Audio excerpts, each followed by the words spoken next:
think the difference is Gears is almost like, and this is a phrase that I've heard the developers, or at least the people who work on the esports side. It's the UFC of esports. Yeah.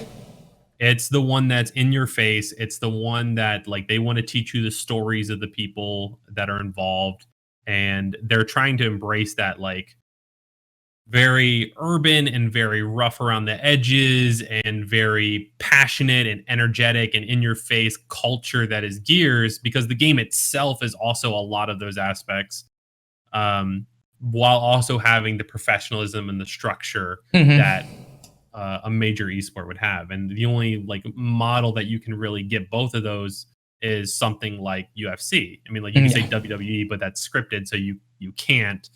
UFC is the only like successful business model where like you see, you know, the confrontation and the violence and the in your face energy and passion, while also seeing the professionalism and the structure and the sponsors and all of that stuff. So, you know, you compare League is more NFL, NBA, classic sports kind of comparison. And because it's very structured, it's franchised, it's got, you know, these rules and regulations to it, which are great. And I've always admired Riot for how they're paving the way for esports. But League is much more, I like the word passionate. Gears is much more passionate than that.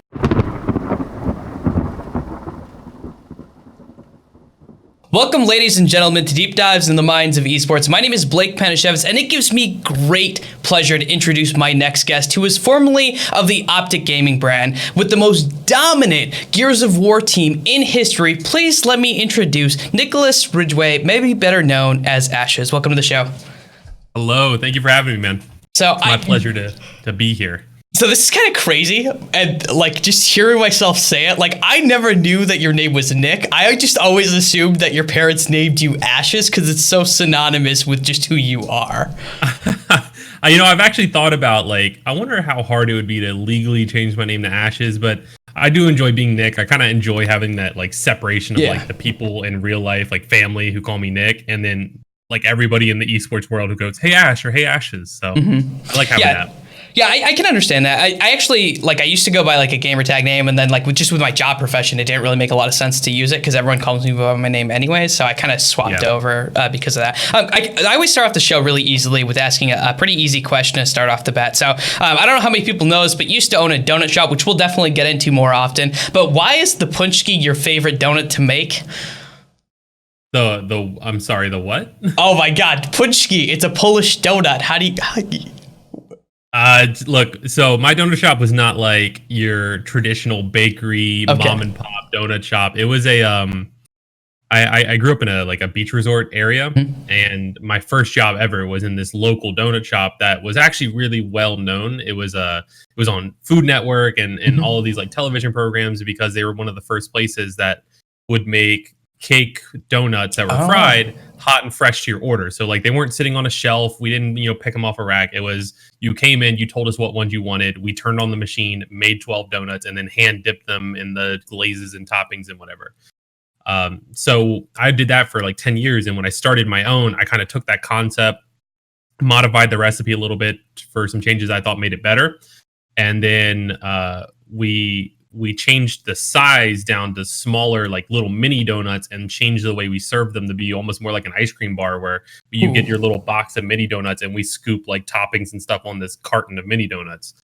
So it was like a different enough business idea to, not be disrespectful towards where I started, but was still kind of in the same area of my expertise. And so it was very different in terms of like, we didn't have cream filled or jelly filled donuts or, Polish donuts or anything like that. It was very like easygoing mini donuts. Choose what you want on them.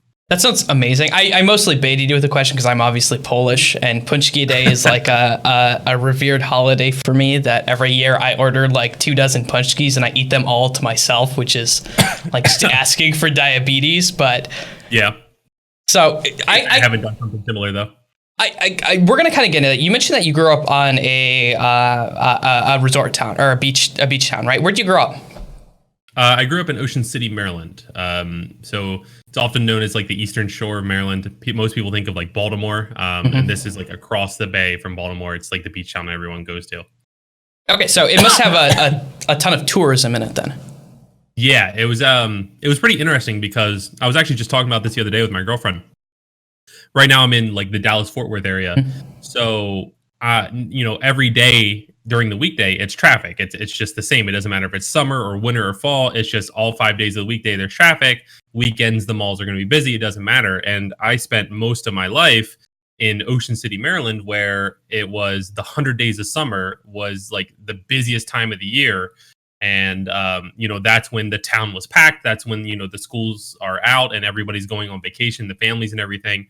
And then once those 100 days end, once schools start getting back in session, it becomes a ghost town and all the businesses start like closing for the winter. And, there's maybe one or two places and a couple fast food places open and all the hotels are closing down. So there's no traffic and it's a much different experience going from like that, where like I'm so conditioned to, summer is busy, winter is not, to now where it's like, it doesn't matter what time it's going to be busy. So I'm still trying to get used to that. And I just started recognizing that the other day when I was stuck in traffic.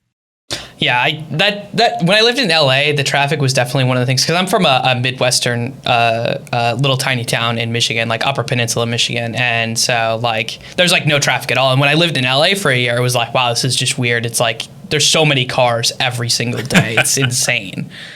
Yeah, so, LA's a different beast. Yeah, I didn't think it was that bad, but a lot of people are like, oh God, it's terrible. I'd rather deal with LA than Chicago like any day. I don't know. I don't like driving in Chicago. Kind of looking at where you grew up though, and this idea of both like the huge amounts of people during the summer and then in the winter, it's really dead. Like when you say really dead going to school there, like how many kids did you have in your school in like perspective? I'm trying to remember. I think I actually went to a private Catholic school for 7th and 8th grade, and I had 11 kids in my class, like my entire grade. Oh, wow.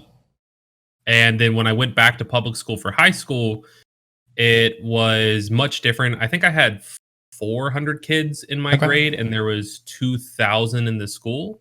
That's still pretty small. Yeah, it's small compared to like a lot of, like city places. Yeah. But it felt normal. I guess it felt big to me going from, the private Catholic school to that. But it still felt like, it seemed familiar to what you see in shows and TV. I mean, you don't really have any other references other than what you see in pop culture. So it's like, I felt normal in terms of, the experiences I had. Yeah. Do you have any brothers or sisters? I have 2 older stepbrothers. Oh, okay. How much older are they than you?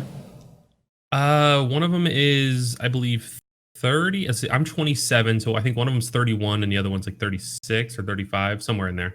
Okay. And did you grow up with them most of your life or no? Not really. So I actually was born in Alexandria, Virginia, and then my family lived in West Virginia until I was in like 2nd or 3rd grade, and that's when we moved to Maryland.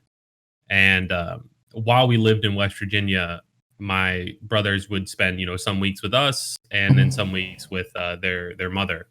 And so I kind of had that experience of like, I have brothers growing up, like when I was really young.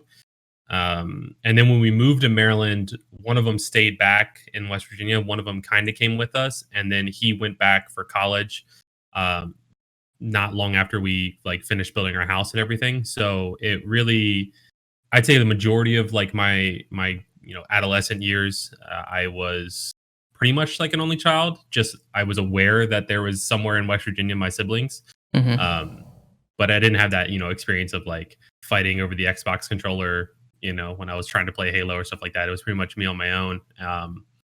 That all happened when it was N64 when I was in 2nd grade. Yeah.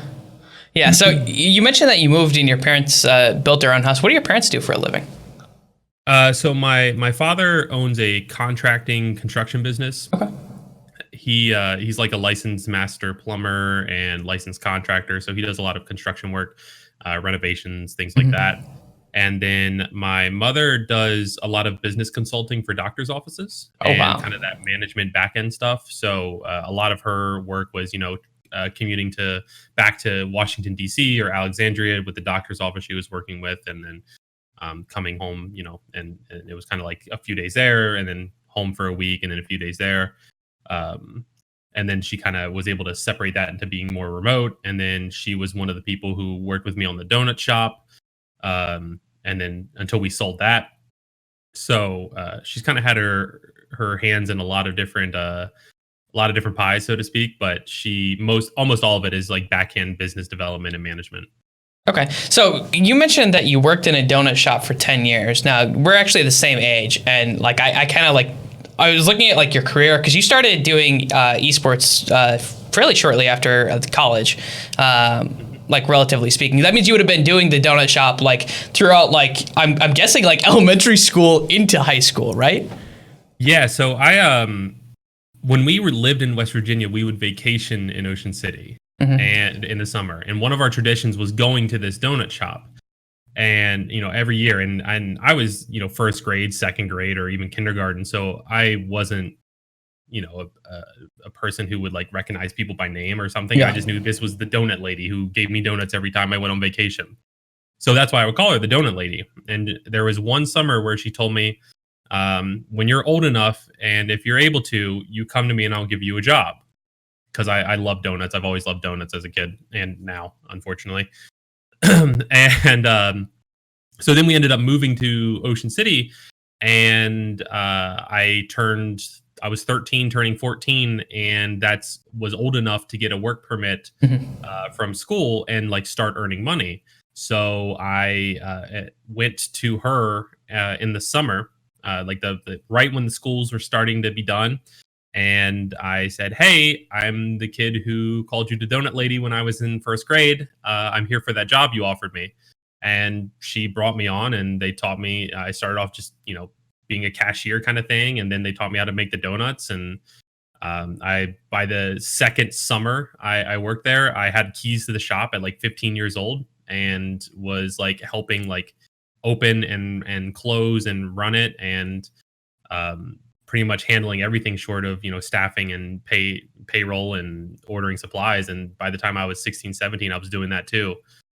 Just because I don't know, I was raised right, and I had a managerial mindset to things, and kind of like that team leader mindset. So I just kind of adapted those responsibilities pretty quickly, and I asked for more because, in a donut shop, there's only so many things you can do to keep your mind busy. So I was working from a really young age, and I wanted to earn my money, and I wanted to pay for things. That was a big thing with my family was, if you want something, do you have the money for it? Like, do you have the money for that Pokemon action figure? Do you have the money for that wrestling figure? Do you have money for the Pokemon cards? Like all the things I was interested to is like, I would grab it off the shelf and tell my mom I want it. And she said, "Well, how many dollars do you have?"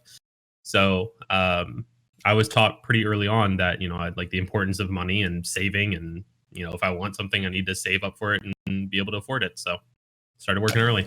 I think that's a really good like work ethic to install in people. When did you get it in your head? Because I think that this is like a really important thing to your character. When you get it in your head that like, okay, you know what? I've been working at this donut shop for a while. It's time to compete. It's time to bring the A game and compete against them.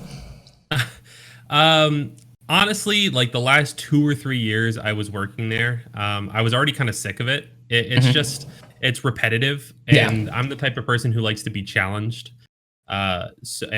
Figure out puzzles. It's why I feel like I'm good at coaching. So, doing the repetitive motions day in and day out. Plus, I was already trying to like work in esports more and do more in esports. And back then, esports was not nearly as fine tuned as it is now. So, like practice hours were going until 3 a.m. and then I have to be at the donut shop by 6. So I was like killing myself from sleep deprivation trying to like meet these hours, and the donut shop didn't have air conditioning because there was a line out the door all day long, so the door was just propped open in summer heat, so there was no point. And so like I was just kind of sick. There was all these things that were building up, and I was just kind of done with it. And I was in college, and I came home from college. I just wasn't happy with where I was at in college in terms of like my degree path, in terms of, where I was in esports. And I felt like I was kind of lost. And I think a lot of people feel that way. Um, so I came home and I was planning on taking time off from school to just figure something out. And we had this idea and this opportunity, and the stars were kind of aligning that we could do it. And I had the, experience of working with customers and actually knowing the recipes and how to make everything and what equipment we needed and all of that kind of stuff that I had from the experience working in a donut shop. And then I had, some money saved that I could invest. My parents had some money saved that they can invest. My mom had like back end business management experience. And so it really just felt like once I came home from school, the stars kind of aligned to make that be a thing. And I wasn't thrilled about it, but I was excited that it was something where I could do more of my own ideas and learn more about business management. So we went for it. And, the first year was rough as any startup business in a resort town. And the second year was better.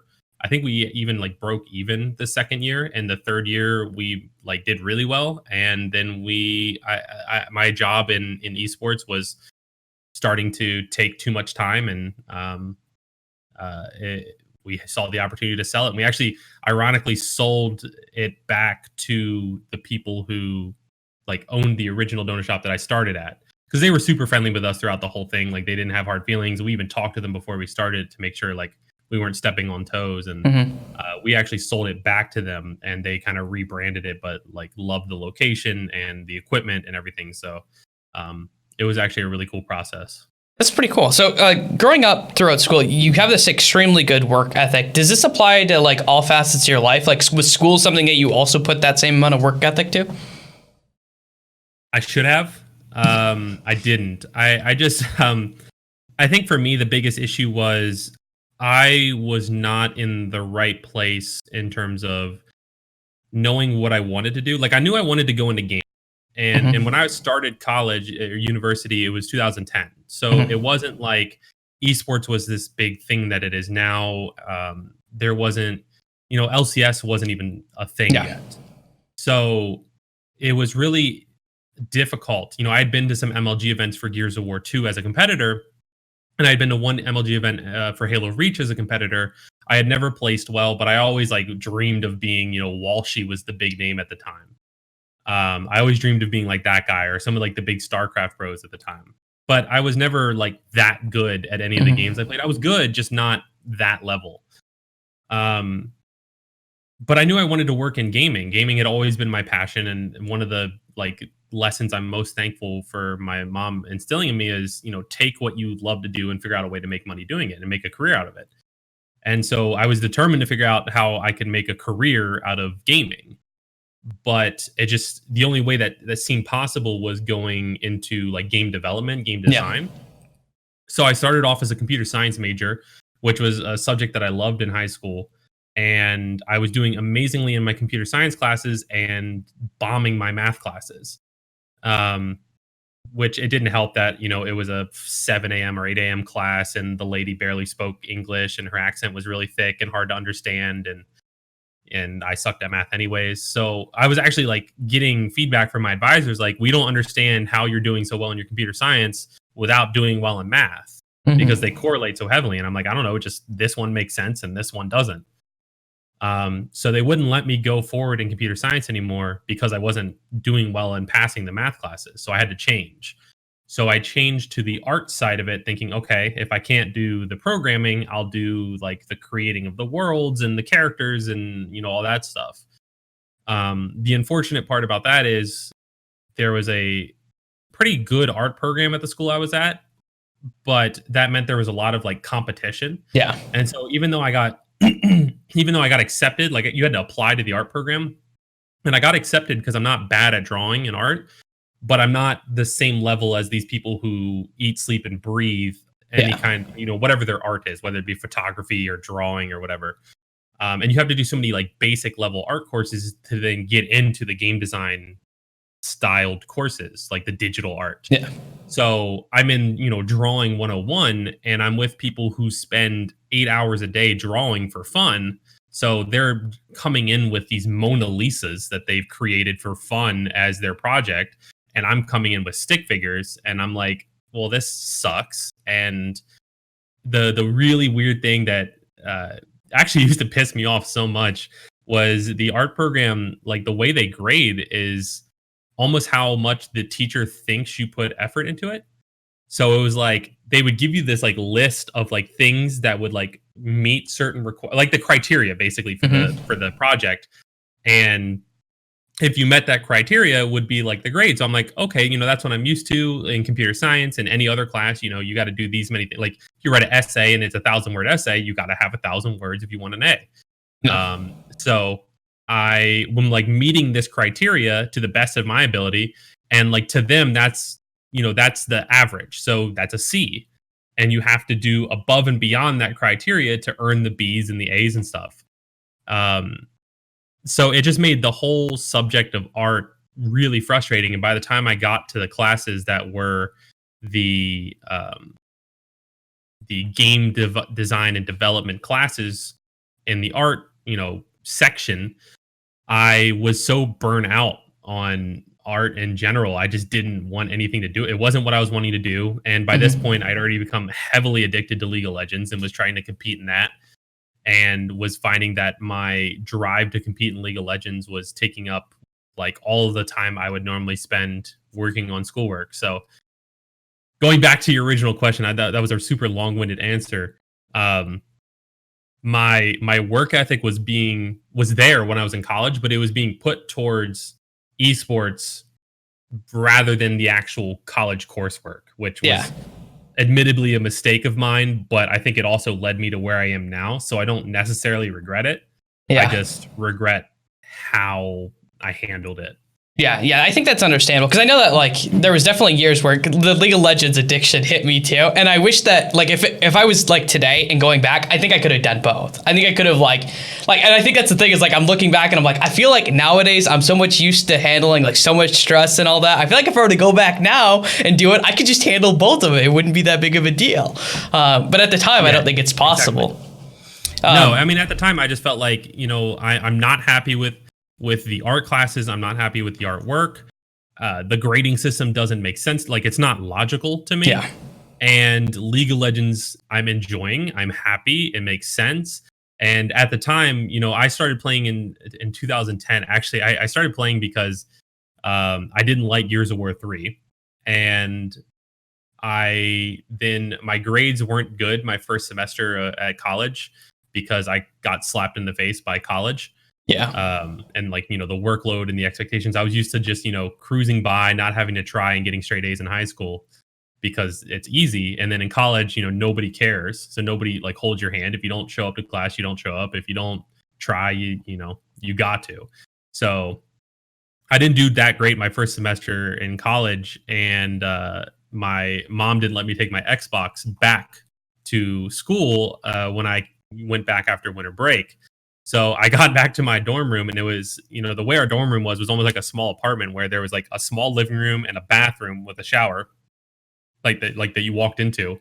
And then on each side of this living room was a doorway that went into a 2-bed bedroom. So there was 4 of us sharing this like mini apartment. And I went in there and I talked to one of my roommates who was like a PC gamer. And I was like, okay, what's a good game that I can play that's free, that's on PC? Because I still had my computer. And for a while, I was super addicted to Trackmania. And a lot of people don't know this. I was like, Trackmania is like a racing game. It's almost like Hot Wheels meets Forza. And it had like a little bit of a competitive side. And it was really interesting to me because it's all time trial based. So like you load into this track and you can see the like ghosts of like all the other people racing while you're racing. And you're given, 3 minutes on this track, and you have to get the best time possible in 3 minutes. So you can try it over and over again until you get the absolute best time. And I was really good at it. I was competing with top players from Brazil and like all over the world. And then my roommate introduced me to League of Legends in season 1. And then just everything like everything became a blur, and like all I could focus on was League of Legends and that grind. And then season 2 started, and the LCS qualifiers were coming around, and I was already playing on teams. And I actually played on a team that was in like the original LCS qualifiers. And so it was like, I felt like I was like almost there, and I was close enough to where like I wanted to keep striving for it. I wanted to keep like clawing at this chance to like go pro in League of Legends. And so that whole addiction was just way like swept away everything in terms of like my priorities, and I was just solely focused on grinding. So looking at we talk about priorities. You mentioned that you skated through like both high school and I'm guessing elementary school. You probably skated through pretty easily through both of them. What were your priorities during that time in your life when you were a kid, kind of growing up through to elementary school, high school? What were your priorities looking like then? Pretty much the same. I was very much big into gaming. I grew up. My very first game system was an original Game Boy. That my mom and dad had in their bedroom. I think it was my dad's, and I would like run in there in the mornings and like play Mario Golf on the Game Boy. And we had a Sega Genesis. We had an old Nintendo, a Super Nintendo. I remember getting Nintendo 64. So like my whole life, like from very early on, was heavily involved in gaming. I was addicted to Pokemon. So it was I liked hanging out with friends and playing video games with them specifically. Like I remember when we moved from West Virginia to Maryland, and my mom was meeting the neighbors and all that stuff, and the neighbors would have kids my age, and the thing that you would always talk about with them to like almost like screen if we were going to be friends or not is your son or daughter into Pokemon cards, and do they play video games? Because like those were like the big things that were consuming my life in the 90s and early 2000s. But it was always instilled in me that like you had to do well in school, and so I always tried really hard to do well in school. I was a straight A student pretty much my entire life. I think I can count on one hand how many times I like ended a semester with a B in a class. And I was pretty active too. I played t-ball. I played basketball. I played soccer. I did tennis camps. I played hockey, like on rollerblades, hockey. I tried to get into skateboarding for a little bit. I snowboarded a lot. So I was pretty active too. I had a pretty good balance, and that all shifted kind of when I got to college. Okay, so how does the private Catholic school come into play? Are you like hyper religious? How do you get put into a private Catholic school for 2 years? In West Virginia, I went to a Montessori school, which I was too young to know if it was religious, but I think looking back, it was like somewhat faith and somewhat like pre-education.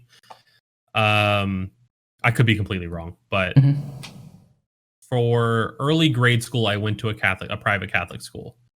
And then when we moved to Maryland, I went to public school, and then stayed in public school up until they built a Catholic school like in our school district that was associated with the church that like my mom went to and my family went to. So that opportunity came. We skipped on it the first year that it was open, and then to let me finish out it was called an intermediate school. So it was basically like they had like 3rd through 5th grade.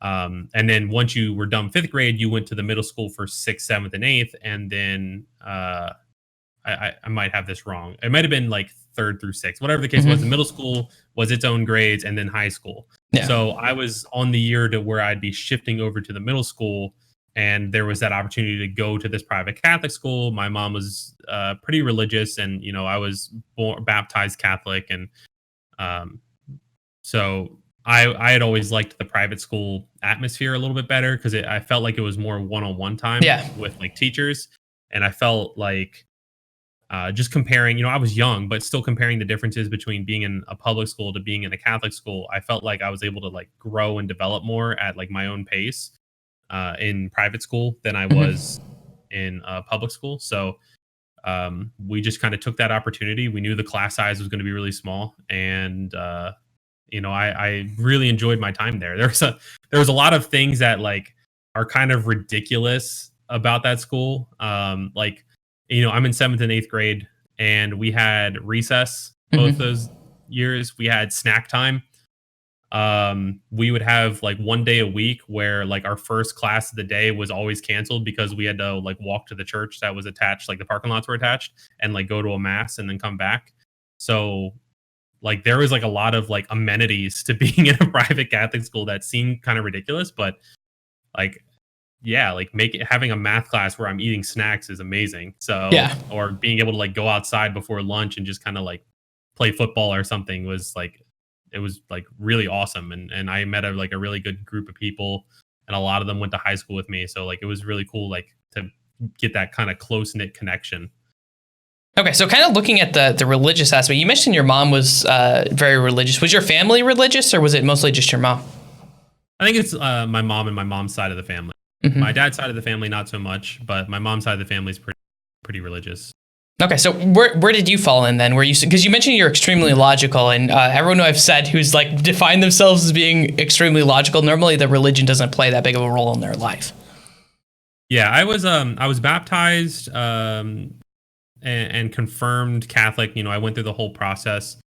But you know, once I started getting older and I started, you know, I had to take like, there was religion classes when we were in the Catholic school, and there was just a lot of stuff where it's like, it didn't line up for me. Like, it just didn't make sense. And I think that's like the logical mind.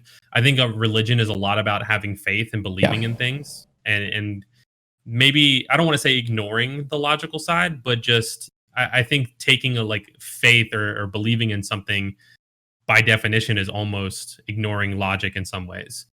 And that just didn't ever really sit well for me. And I felt like there was a lot of times where either something I was told like contradicted something else I was told, like readings from the Bible or whatever the case may be. And for me personally, now I'm kind of in a place where, you know, I appreciate religion. I appreciate that people have their beliefs. Yeah. Whatever it is, I'm proud that I'm, you know, baptized and confirmed Catholic and have that. To me, it's almost more of a tie to my family than it is like a tie to a religion. But at the same time, I don't know if I agree with religion personally. I think for me, I believe that there's something out there. There's a lot in the world that we don't understand. There's probably something out there that created it, because from everything we know, like something's created by something. And none of us have any idea what that is. And so whether it's, you know, God or some other deity or Jesus or whatever the case may be, I don't know. I don't really choose to name it or follow one faith. I think a lot of times my issue is, if there's all of these different religions and a lot of them have like ideas that align, but a lot of them have ideas that differ, and a lot of them contradict each other. And then even within the own religions, like holy passages or whatever say contradicting statements, and that to me doesn't make sense. So I think that's where like I struggle, and I just choose to like, I respect everybody's religion. I respect if you're religious, as long as you're not like forcing your religions on me or like preaching to me. And then like I have no issues with it. I just, you know, I choose to believe that there's something out there, and I can respect that a lot. I actually probably align very similarly to that, to where I think it's called agnostic, where there's probably something out there, but you don't know exactly what it is. I think that's probably where I fall too. So one of the things that I've kind of noticed in a lot of your interviews is a lot of times you kind of relate to your mom. And I don't ever hear that much about your dad. Were you just not as close with your dad? Did he not play that big of a role in your life? Or is it just a different outlook that you kind of look back on? I think it's just mom was much more proactive in terms of like, I'm trying to think of the best way to word it, but controlling the different aspects, you know, like the, you know, screen time and things like that. Like she was the one setting the rules. Dad was more of the like the buddy, like okay, like mom's off to work at the doctor's office for the next week, so like we're gonna eat trash for dinner, and like where you can spend as much time playing Xbox as you want, that kind of stuff. So a lot of like the lessons that I learned, I think, come from my mom.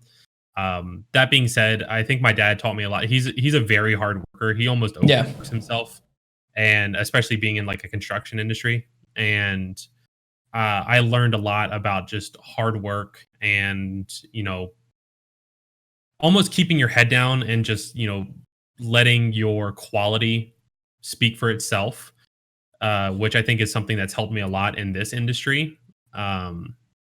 I think like a lot of that kind of work ethic and those types of lessons were ingrained in me from my dad. Not saying that my mom wasn't a hard worker. It's just, I was seeing him come home from work every day, covered in sweat, and he's outside, putting a roof on a house in 100-degree summers, or he's outside, digging a hole to build a foundation of a house that he's building in freezing winters. And, he just was like, he did his job and he did it well. And, he didn't understand gaming, which I also think was a big part of it.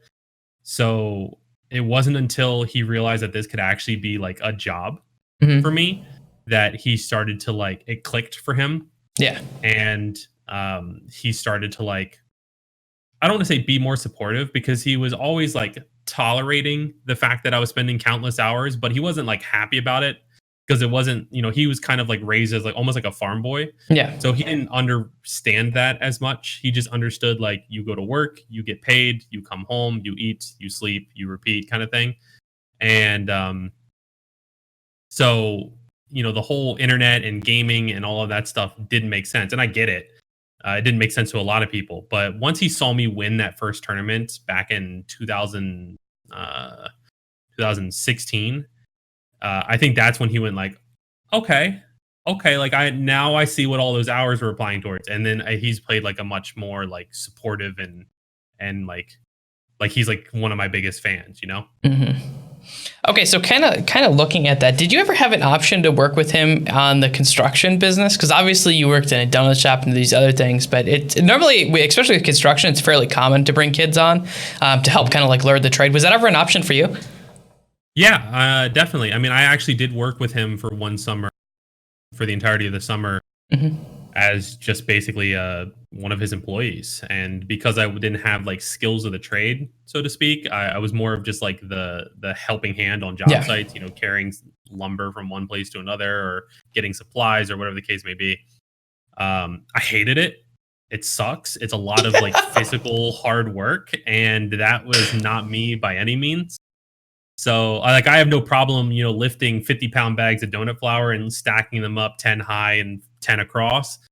But carrying lumber from one place to another is awful, nailing drywall, and just like it it was gratifying to see like your work like come together, but it sucked. And I had no interest, and I'm glad I got the experience and I learned a lot, but I just had no. I would have run the business side for him if he wanted, but or help my mom do that, because that was one of the things that she also did. But I just had no interest in being out in the field. Yeah, I don't blame you. My stepdad did construction, so I got to experience some of that, and I was like, this is the job I never want to do again in the rest of my life. It's so Yeah. awful. And I think he kind of understood that too. Like he always would be like, telling me like he wanted me to do well in school and in college, because he didn't want me like, you know, he would say it like almost like degrading himself, which I Yeah. didn't like, but he would almost say like, I don't want you stuck out here working with me, kind of thing, where it's like that's not the worst thing in the world, but Yeah. like I thank you, because I definitely do want to be educated, and I want to have a job where I'm not doing physical labor all day, every day. Hmm. So you did kind of going into that now. You did really well in school. You played sports. It seems like you probably had a pretty decent background. You're in high school. You're going to graduate. Which schools are you looking at? Because the way it sounds like you could have went to a lot of different schools. Yeah, I actually I applied to 9 schools and I got accepted to all of them. And they ranged everything from there was one school that was it's a University of Maryland school that Mhm. is a little bit more urban. And so pretty much if you were in like the top like 10% of your class, they would offer you a scholarship. So like I had a full ride to that school, but I had no interest in going there. The only school that I didn't get full on accepted into, I got accepted into like the kind of like delayed entrance, where like you go to one of their satellite campuses for one semester, The and then if you probationary do well, stuff. almost, yeah, and then if you do well, you come to the main campus and you're a full time student. Was Notre Dame, but I got accepted to Villanova. I got accepted to UMBC, which is where I ended up going. I got accepted to I'm trying to think of University of Maryland, James Madison. Like it just I applied to a whole spectrum of schools, and I had choices. What was the deciding factor in choosing? You said it's UMBC. UMBC. Yeah. There is 4. University of Maryland, Baltimore County. So it's like part of the University of Maryland schools. The joke among the campuses was like the main University of Maryland that everyone thinks about for the Terrapins and the football team. That's the party school. UMES is like the more urban school, and everyone called it the ghetto one. And then the one I went to was like the one for like we didn't have a football team. We had like the world's best chess team or something like that. It was like the intellectual school. So I went to the intellectual one, and I think I was between Villanova and that one. Location wise, I liked it better.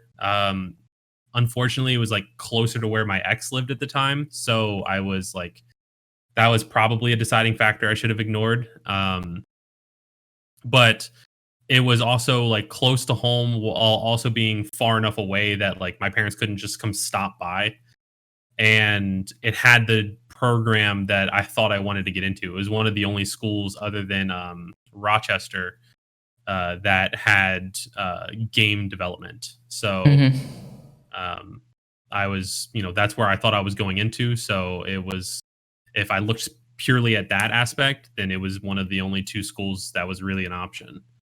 Okay, so you look at going to school there. You start to go to school in there. We kind of know the story already about how game design didn't work out. What I find fascinating about you, I won't lie, like when I look at our lives, they're very similar. Like it is like I was never good at sports or anything like that, but like a lot of our stuff, I'm like, oh, there's some, like I owned a hot dog cart when I was younger, actually, until I sold it. Wow. I know, right? We both went to school for psychology, which I thought was like fucking weird. So that kind of leads into that. What made you decide that, you know what, I don't want to do any of this game design, I don't like math, I want to go into psychology? Psychology had always been the subject that was the one that interested me the most. Yeah. In high school, I took psychology and I took AP psychology. And I was fascinated. I loved everything that I learned. I loved the teacher. And I think that teacher was actually a massive reason why I got so interested in it, because he was just like, he was an anomaly himself. He would like say things to get a rise out of students and then just mess with you. And he would play mind games the entire class. And that to me, like, kept me interested in the subjects. And like, he was one of those teachers who would be like, he would say something outlandish, and one of the students, like one of like the troublemaker students, would be like, "Oh, you're lying." And he goes, "No, actually I'm standing, unless you consider the air a solid mass, in which case, yes, I would be lying vertically."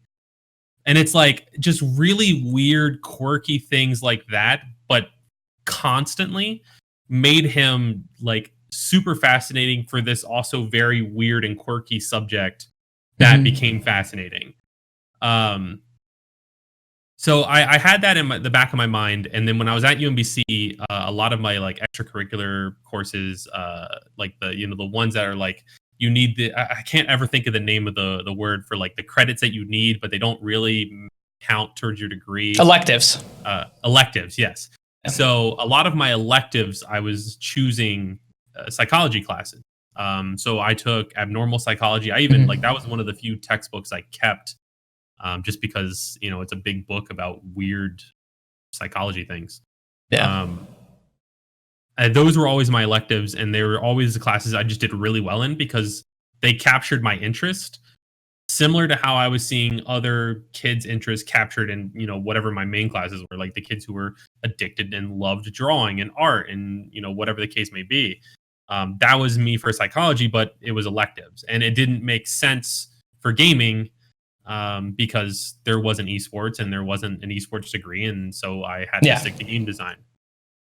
So when I took time off, it was really to focus on pursuing esports.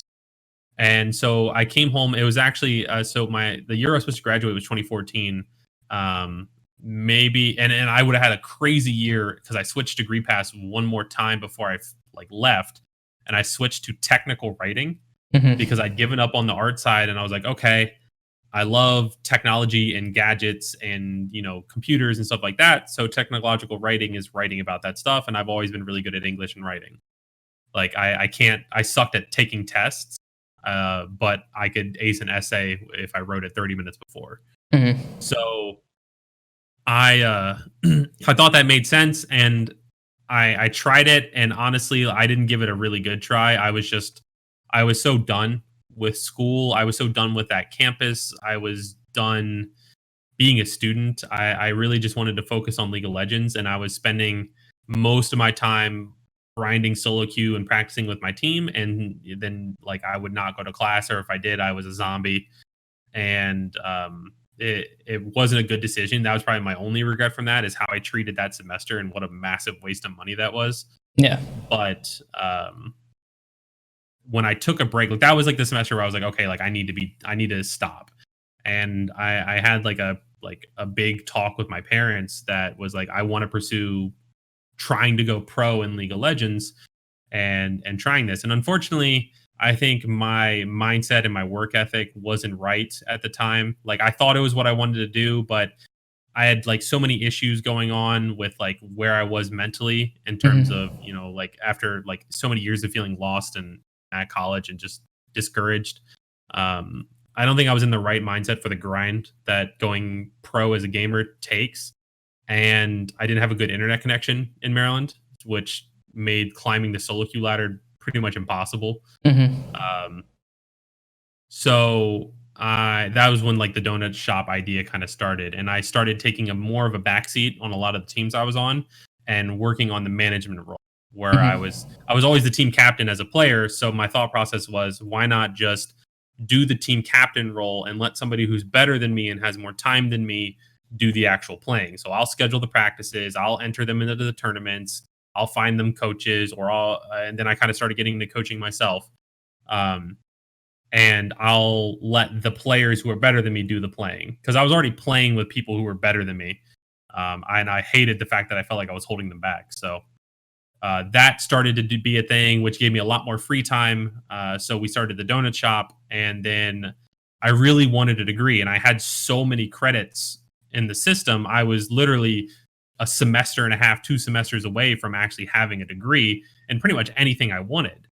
So I started looking at what I could do either in schools nearby or online, and psychology and social sciences was a degree offered by the University of Maryland school system that I could finish online. And I had a ton of credits that already applied to it. I only needed to take a handful of classes. And I tried one class because I wasn't sure how taking online classes would go. And it just seemed to like click for me. It was learning at my own pace. It was it was a lot of like writing, and rather than like taking tests. And it was a lot of like, you know, if you want to learn about this, you're going to read about it. And if you don't want to learn about it, you know, so be it. But you still got to be able to do the papers and stuff. And I like the fact that it wasn't, you know, me reading and then me going to a lecture where somebody has to, you know, lecture at me for an hour and a half of my time about what I read. I had never understood that with college. I feel like if I'm reading it and comprehending it, then I shouldn't have to sit there and listen to you tell me about it for an hour. And online takes that out entirely, at least where I was. So I liked it, and I signed up for the rest of the classes and kind of paced it out, and it worked really well, and I loved it, and I did really well, and got my degree. So the degree was never about getting a job. It was just, I have these credits and I might as well finish off this degree. You never had any aspirations to do anything with that degree actually inside of like the field of psychology?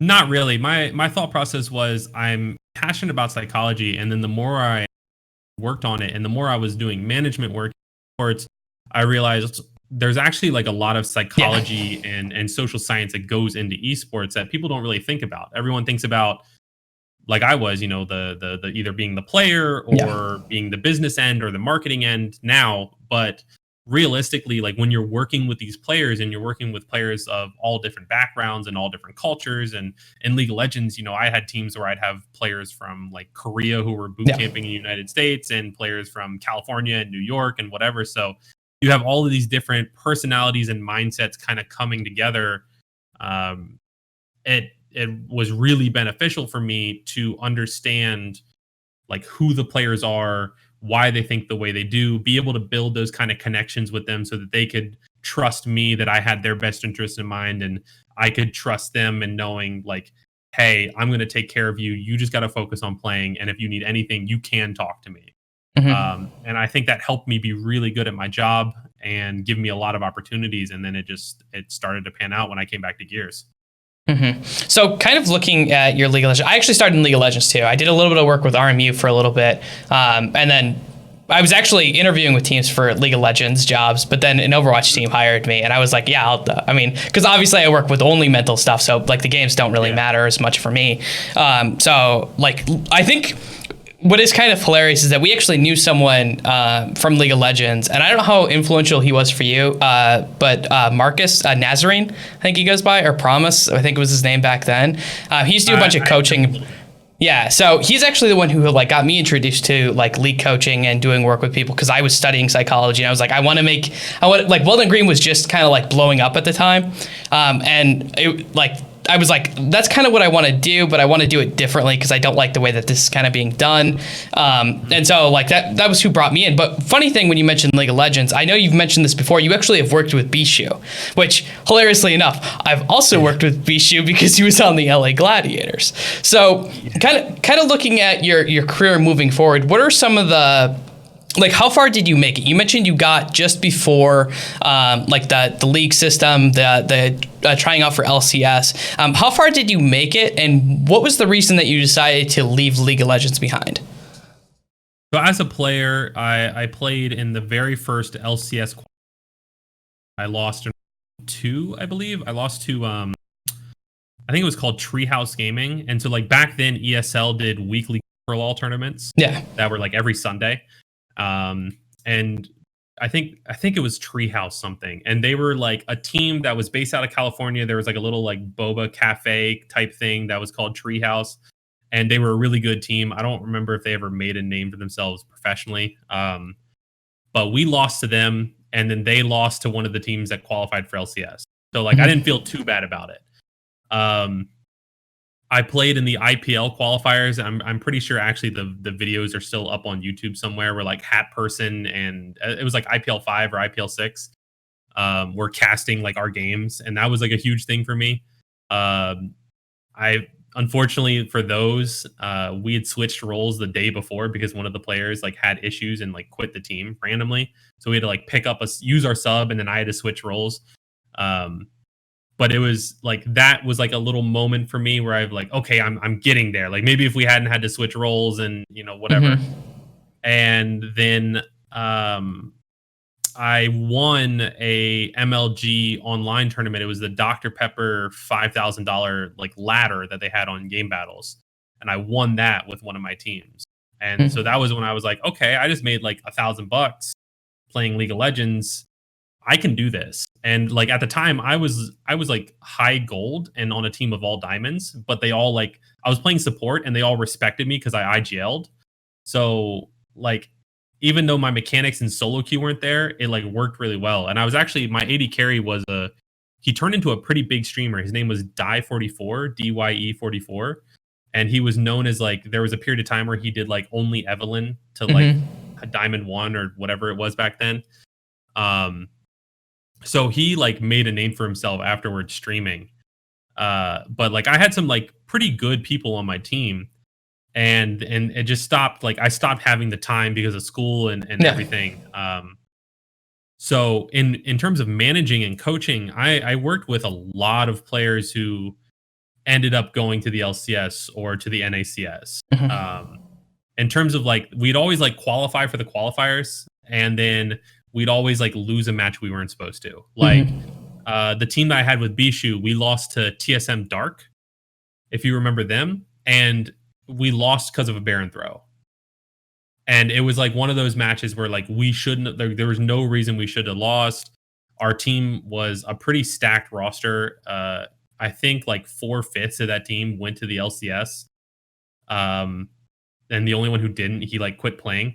So it was like a really good team. And I think so it was Bishu, It was Deathly, who's in the LCS right now. The support was a player named Tick. And then our top laner was Anda, who jungles now, I think, for FlyQuest. Yeah, it was a really good. Oh, and we had Dardoch in the jungle. So like I had a really good roster on paper, and we lost a TSM Dark over a Baron throw, and it's like those kind of things like happened every single time. It was like 3 NACS qualifiers in a row that something like that happened. And so it was getting frustrating, and I was getting to the point where like I was the type of person who I always was straightforward with the players. I never had an org backing me other than like maybe 1 or 2 times. I definitely never had financial backing to like pay the players. And so I was really building these teams out of like, hey, I promise you guys, like I will get you somewhere if we can do this. And I will like get you paid if we can do this. And there was players who like worked with me before and trusted me, and coaches who had worked with me before and trusted me, and analysts, and like so they just like joined out of good faith, and I would build these sometimes super scrappy teams that ended up doing really well, and sometimes superstar rosters like the Bishu one that for like lost for no reason. And so like I knew I had a knack for this. I'm finding this talent, and then I'm seeing them like graduate once they're off my team. But I always had like a little voice almost in the back of my head that was like keeping a track on Gears of War. Like, oh yeah, like there's Gears tournaments still going on. Like even though you didn't like the game, it's fun to watch. A lot of people you knew are playing still. And then I got word of like the new game coming out, which at the time was a remake of Gears of War 1. And I had heard like bits and pieces about them trying to pursue the esports. And I saw the developers were hosting in partnership with MLG, like online ladders to push kind of the competitive side. And so I was like, okay, I'll pay attention to this. And I was working for an org at the time, and I brought a Gears team under the org. I mean, like they didn't get anything out of it, and it was only for a short amount of time. But it kind of resparked my like love for Gears. And I was watching that team practice, and I wanted to give them feedback, and I wanted to give this structure of League of Legends esports to Gears esports. Yeah. Because at the time, Gears esports was like, you know, everybody, okay, maybe it was like gaming with your buddy on like 8 o'clock, and everyone would get on and be like, all right, somebody tweet out that we're looking for a scrim. And it was like very casual and very like laid back. Whereas I was used to League of Legends where like I'm booking scrims 2 weeks in advance, and I'm keeping them on a calendar that all the players have access to and are checking every day. And I felt really like I wanted that in Gears. Coaches like weren't a thing in Gears. They were like pretty much like glorified like stopwatch holders, and or like friends of the teams who just wanted to tag along for a vacation kind of thing. And I wanted to like bring real esports management and coaching to Gears. But the team I was working with, they didn't like really receive that well. They didn't adapt to the change. And then they ended up dropping like one of my best friends who was on the team, and who it was my main point of contact for them. And so then I was just kind of like not interested with them anymore.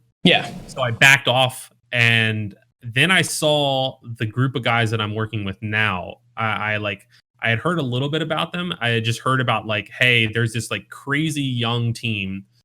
Like all the guys are like 15, and they're like considered online warriors, but they're kicking ass.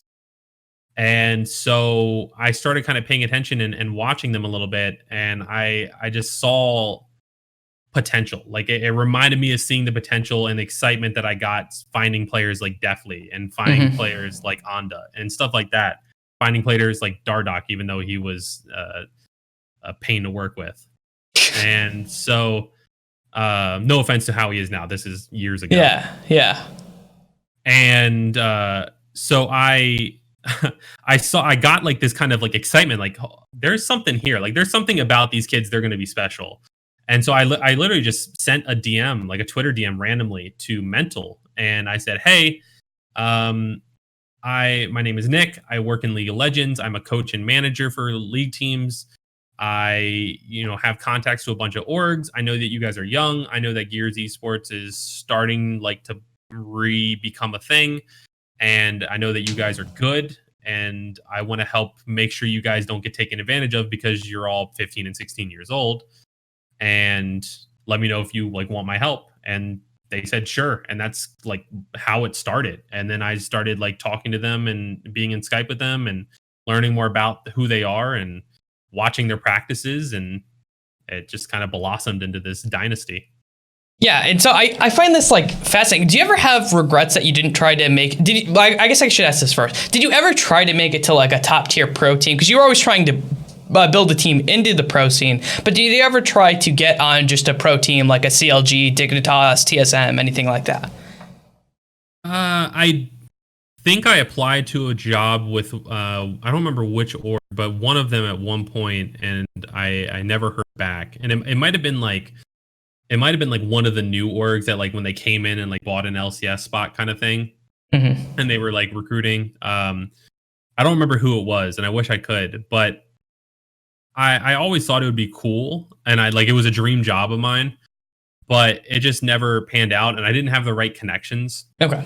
I didn't understand the importance of social media at the time and content in esports, and so like that's kind of like a regret of mine. I wish I would have jumped on that earlier. And it was always, ironically, a dream of mine to join Optic. You know, I would sit in like late night calls after scrims with Alorum because he was one of the players I worked with the most out of anybody, and would like talk to him about like how much I wanted like our league team to be able to join Optic and be the Optic League team, and how much I dreamed of it. And ironically enough, like I like threw his name into the mix when I heard like they were, you know, fixing the rosters between seasons for the Optic League team. I was like, you should talk to Alorum. Like, I know he's on Echo Fox, but he's a great player. He has the best mindset of any player that I've worked for. He's funny. He's got a stream following. He's perfect. And it ended up working out. So like in the end, like those kind of late night talks turned out to be what we were hoping. We both were in Optic. But yeah, I just never had the opportunity, and I wasn't the type of person who was, you know, making fake promises. I was, like I said before, I was trying very much to be like real with people, and straightforward, and like, hey, like you know, my teams haven't won any of these qualifiers, but these are the players I worked with, or like, no, I haven't ever been paid for this, or, you know, whatever the case may be. But and at the time, a lot of managers in the challenger scene were kind of notorious for lying to players, and that's why a lot of like the well-known players at the time were always on these teams of like false promises, and then they always got burned. And I'm over here with my scrappy roster, but at least like I stayed true to like what I told them. So you know, I feel like there was some missed opportunities, but I think it worked out in the end. And I actually had the chance to go back in the league.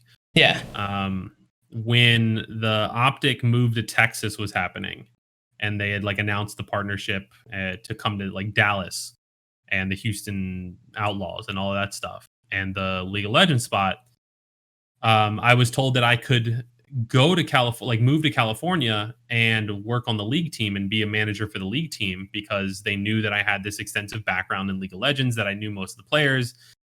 They actually didn't understand until I was talking to them in these kind of like negotiations, so to speak, that like almost like 85% of the players that I worked with in Challenger, like on my own with no money, are in the LCS.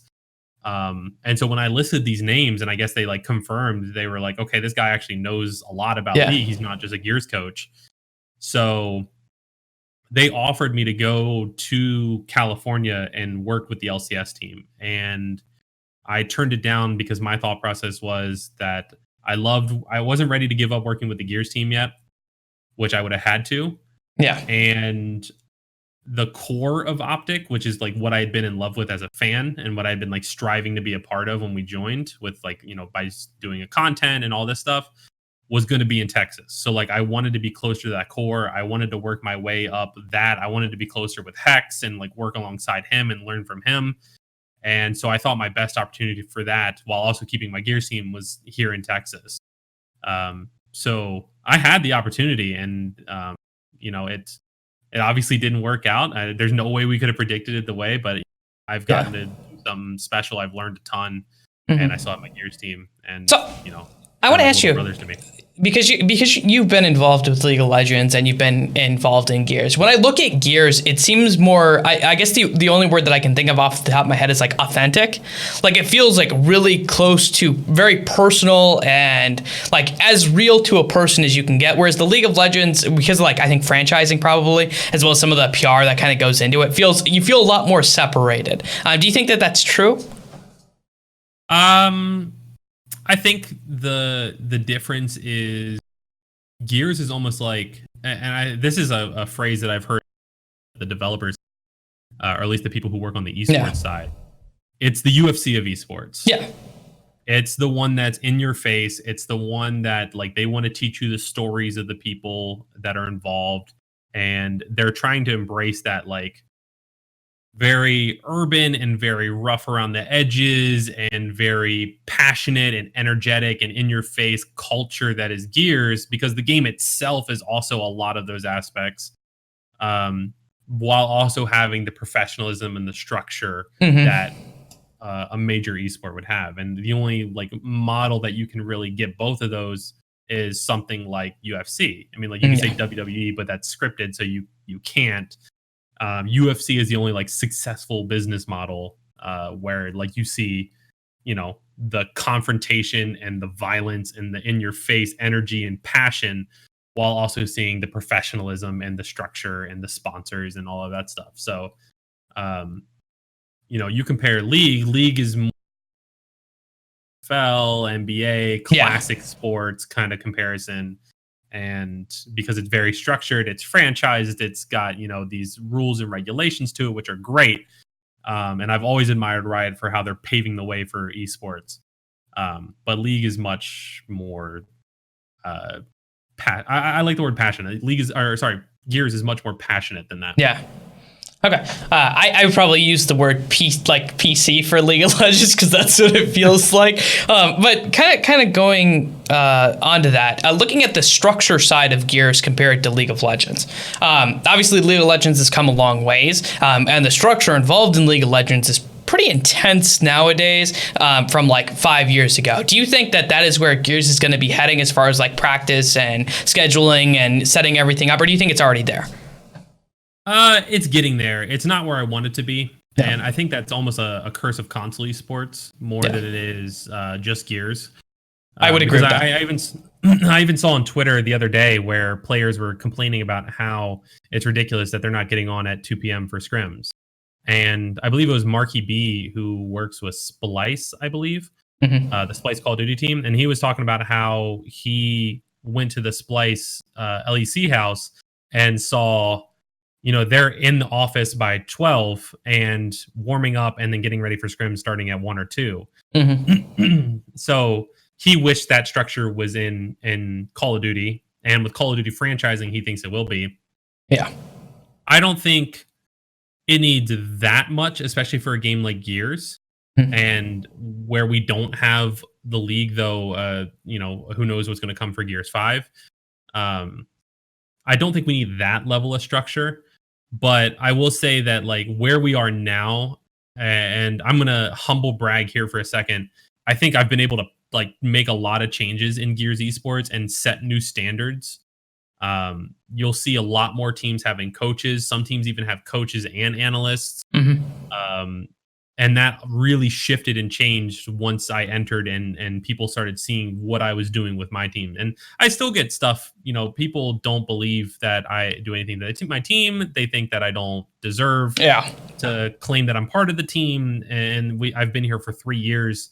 A lot of people think I'm just a freeloader, but I think the majority have seen like, okay, he came on, he started like kind of making things a little bit different.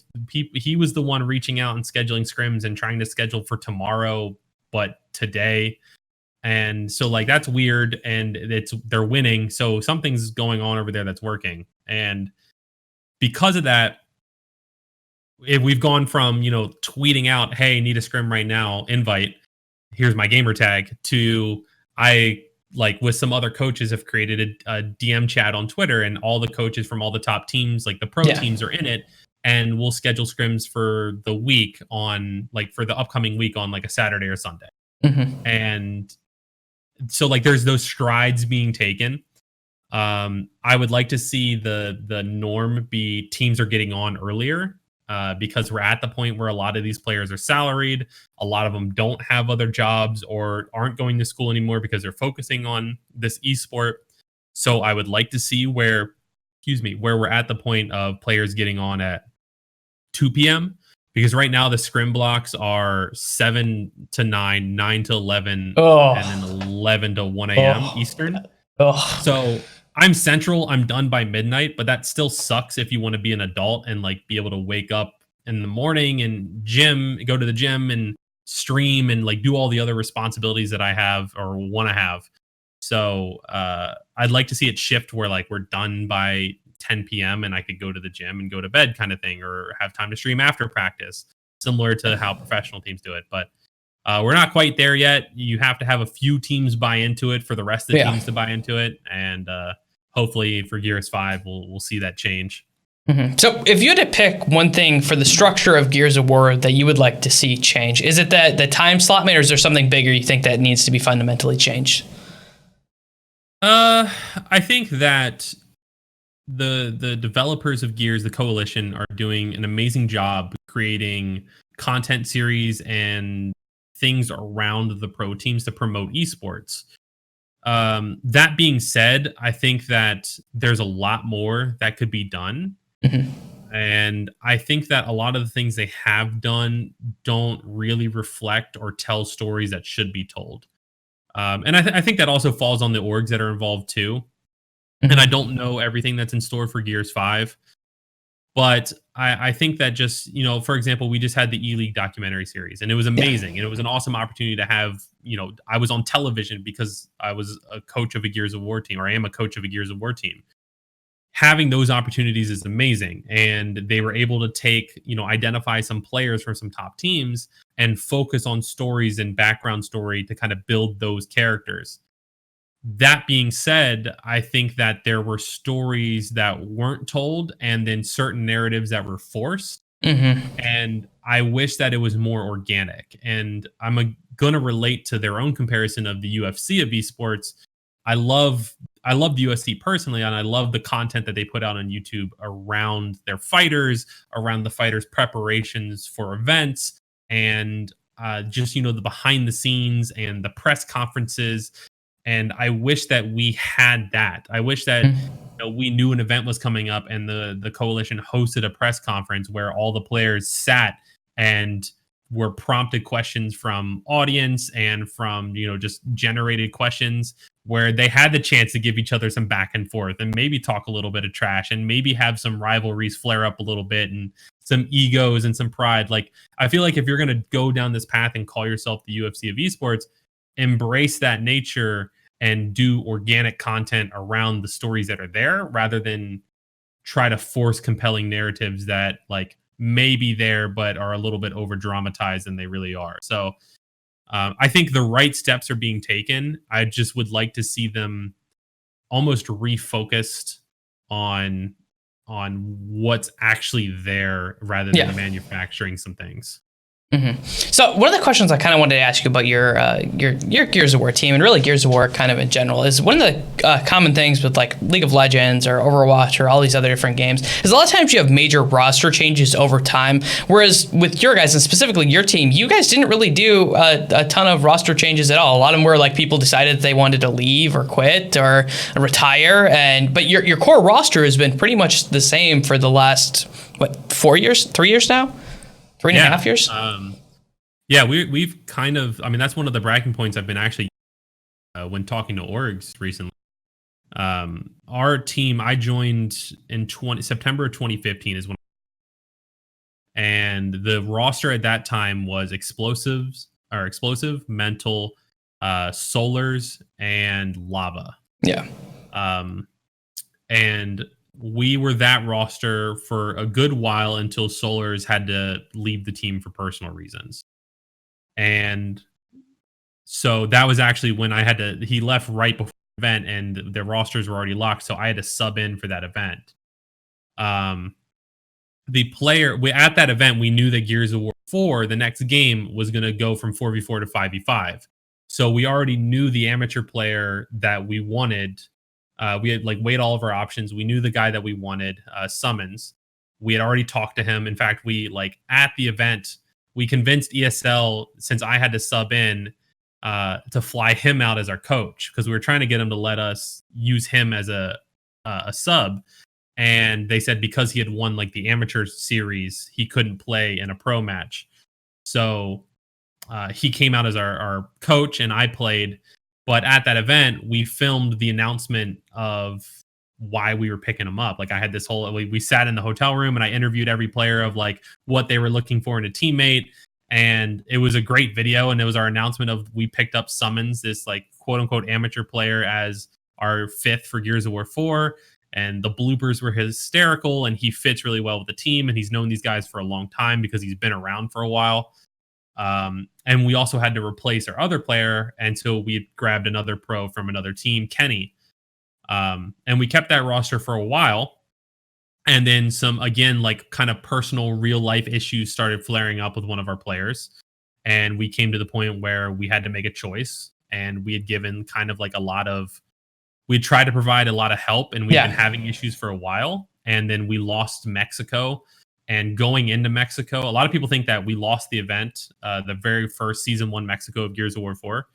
People think we lost that event and then decided to make a change because we lost, when realistically we were going into that event with players texting me going, I don't want to play with him anymore. Yeah. So I was like, okay, like let's just do this event. Let's win this event, and then we'll figure it out. So the fact that we got second is a miracle. Mm-hmm.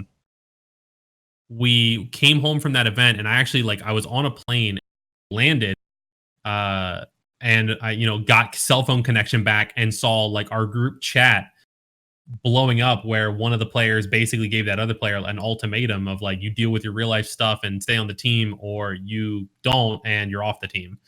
And he was off the team. So then we went to find out who we needed, and we grabbed Icy. And he fit the team well, though he definitely had a much different personality than the other people on the team. But he was insanely good. Mm-hmm. And we had that roster. That was like when we set the record for ourselves for like the longest win spree. We won 5 events in a row. And then we lost in the second time to we lost our second event in Las Vegas. The beginning of season 2, or I think the third event of season 2. And we were having issues going into that event, where a month before, practices were inefficient. People would like die, and the blame games were happening. Yeah. And arguments were happening, or I'm being forced to cancel our second and third scrim blocks because someone's tilted.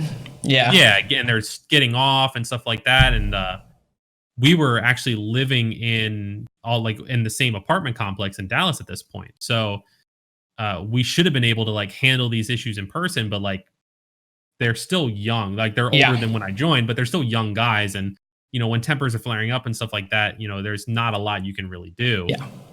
And a lot of people were pretty hard-headed about their opinions and their perspective on things. So we came to the decision of as a core, as myself, Explosive, Mental, and Summons, what do we do about Kenny and Icy? Because they're the two that keep arguing back and forth, and we felt like they were the two that were causing the issues. And so there was like a back and forth of like, who do we kick and who do we keep, or do we kick both? And I actually, I told both Kenny and Icy this. I was like, okay, well, if they're both causing issues, we kick them both and we find 2 new players. And because what's going to happen is we keep one, and that person knows that they were on the chopping block, and then we risk them causing issues with whoever we bring on next. And to me, like if they're both causing issues and we're having this trouble with both of them, let's just cut all of it and start new with that, 2/5 of our roster. But the players didn't want to do that. And I was like, okay, if we're not going to do that, we keep them both and we work through this, because we just won 5 events in a row, lost. And the stuff leading up to this loss shouldn't be the cause of us splitting up. We're literally amazing. We're the best team in console esports. This shouldn't be a thing. So I had somehow managed to convince all parties involved to hop into one more Discord call and talk it out. I had convinced the 3 like core that it was time to like forgive and move on. And like let's just get this worked out. The other 2 had been talking to each other already, and like we're kind of moving past their issues and ready to work together, despite having said very openly in our group chat, I'm never playing with him again, so it's either him or me. So like we had gotten past everything, and I'm like, okay, thank God I'm gonna be able to keep this roster together. And Icy, admittedly, was one of my best friends on the team. Like I was probably the closest with him at the time.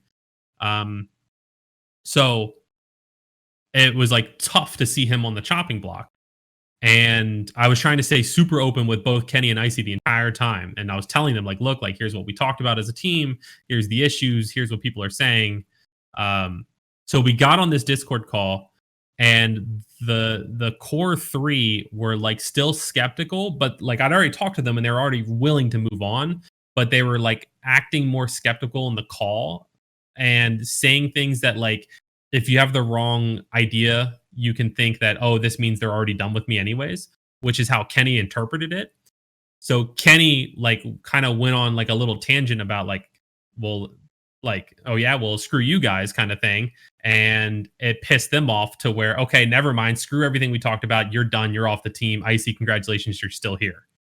And so I had to work through all of that and explain to Optic management what happened. And we released Kenny, and I managed to get him like released and like free to go to any org with no buyouts or anything. And I helped him move out, and like I tried to do everything I could for him. And then Icy called me as we're talking to both Praised and Solars, and we've decided that Praised is probably the better one to pick up. Solars had been on our team previously, and he had to step down before, so I was still kind of concerned about that, even though he'd been competing for a while again at this point. And Icy called me. I was walking my dog, and Icy called me saying, "Hey, I'm going to leave the team." And like I tried to explain to him like why he should stay, and it's a mistake. And he said it might be, but I feel like this is the best for me, and I just don't like how things are. I don't like the fact that I was on the chopping block. Literally things I had thought about him not being comfortable anymore. Here it is, and he was like, I want to leave. So I told him like, all right, you got to tell the team, and he did, and he left, and I figured it out with Optic management and took care of the paperwork, and we ended up trading him for Solars with the intention of getting Praised, because Solars and Praised were both on Echo Fox, with the intention of getting Praised shortly after, because that team was having roster issues and dissolving, and Kenny was going to Echo Fox as well. So ironically, Kenny and Icy ended up on the same team again, and then we had to wait for Praise's contract to end, and then we finally got him. So it ended up being like a full switch, but every time it was because of some sort of external thing that led to us losing, that made a tipping point that made us have to make a change. But there's only been 3 of them, luckily. Yeah, so I want to talk about that dynamic, because that's a very different dynamic than, well, franchise leagues, first of all. And especially now, franchise leagues, players, which from my perspective, I actually like better, that players are all considered equals, but they don't really dictate each other's positions. But you mentioned right there, it sounds like your players have a lot of say in what happens with that team, to the point where they could actually kick someone, or have a large say in kicking someone. Do you think that that's a good thing or a bad thing? I think it has pros and cons. I like the fact that we treat our team more like a professional team. I think that gives us a lot of benefits on the competitive side, and I think that leads to a lot of success, because the players know that like, hey, these are like my brothers. Like, these aren't just guys that I'm being forced to play with or that are here to collect a check and try to win. These are guys that are here because they enjoy me. They want to win for me. So I want to win for them, kind of thing. I think that drives them to play better. It drives them to trust each other more, and to trust like the leadership in the team, from either Explosive, who's the team captain, or myself. Like that just kind of atmosphere. Like we can joke with each other. You know, if we're losing at an event, if we lost a map, you know, somebody can say, hey, step it the hell up, because you're playing like trash, and I know you're better than that, and I'm going to be here to support you when you do play better like that. So like they're able to be more open and talk to each other and make fun of each other, and you know, like all like the brotherly things that kind of just builds that like closeness that's super important when you're not performing at your best. I think that helps them push each other up. Mm-hmm. At the same time, from like a business professional perspective, there are definitely flaws with it, because there are times you fight with your brothers, and so there are times when like arguments and fights can happen, or somebody can get just too worked up, or you get frustrated with each other or sick of each other, or four of them are living in a house together right now.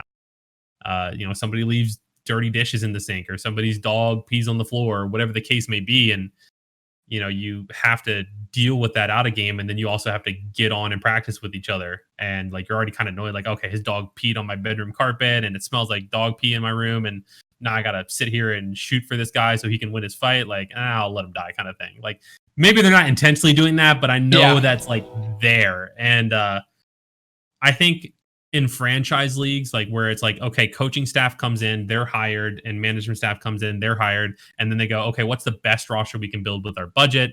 Let's try to build find the right pieces to put together this puzzle. I think it works, and I think that allows like that kind of hierarchy to be much more established. But I don't think the cohesion will ever be as good with a roster like that as it will be with a roster like mine. And I think that's where we find our success. Okay. Do you chose each other. Yeah. I do you think that your team is an anomaly? Do you think that other people could build a team the same? Because when I hear your team, it sounds like almost like a perfect storm, that you guys kind of came up together and you've stayed together and you've kind of worked around that. Do you think that other teams will be able to have that same success? Because it sounds like it's an anomaly, like very realistically, like to me, I'm like, wow, your team's like an anomaly that it's been able to work through it and not exploded like I've seen a bunch of other teams do in a bunch of other games. Do you think that for like other professional organizations, do you think the best bet is for them to try your way, or to try building it up almost like the hierarchical way? I think there is a method to our, and I think it could work for, especially in like franchise leagues and things like, excuse me. That was also something I did with League of Legends teams. Whenever I was building Challenger League of Legends teams, I'd always identify one player I'd want to work with. And a lot of times it was Alorum, because I just loved working with Alorum.